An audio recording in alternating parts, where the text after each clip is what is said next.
This is the Back to Jerusalem, North Korea 30-day prayer guide. Day 7. Gulags. There is a place on earth that might be as close to hell as any human being will ever find. Auschwitz survivor Thomas Bergenthal described North Korea's gulags as terrible or even worse than the Nazi prison camps that he experienced during World War II. The nightmares that take place in North Korean gulags are hard to imagine for the human mind. North Korean defectors have reported to have witnessed newborn babies being fed to guard dogs, execution of starving prisoners caught digging up grass to eat, the constant brutal rape of female inmates of all ages, forced abortions through injecting motor oil, and endless beatings.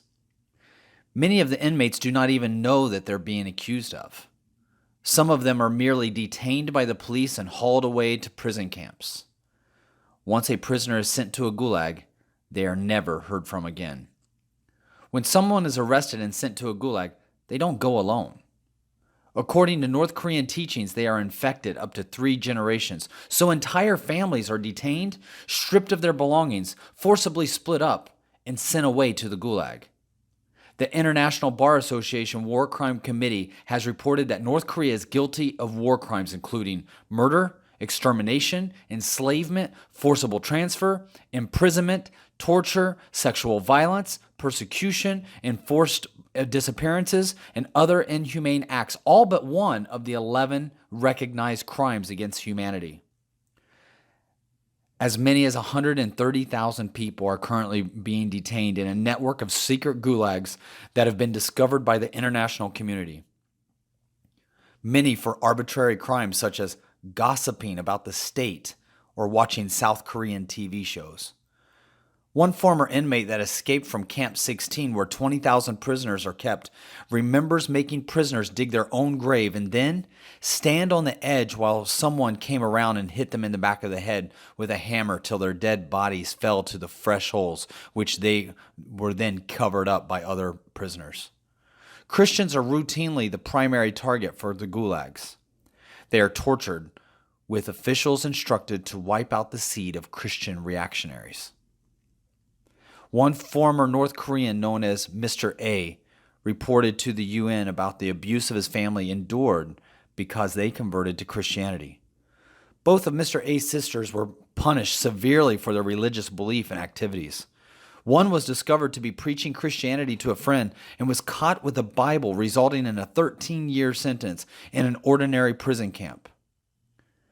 The other was caught in China. As a result of the starvation rations and horrendous living conditions, the first sister almost died in prison and only survived after Mr. A paid a substantial bribe to free her after 3 years of confinement. The other sister was labeled a political criminal because it was discovered that she had practiced Christianity in China and had also attempted to flee to the Republic of Korea, which is South Korea. She was sent to a prison camp and was never heard from again.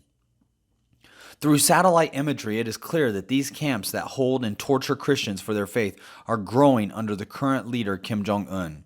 The government is bringing in more prisoners every single week. As more North Koreans come to Christ, prayer is desperately needed for their protection.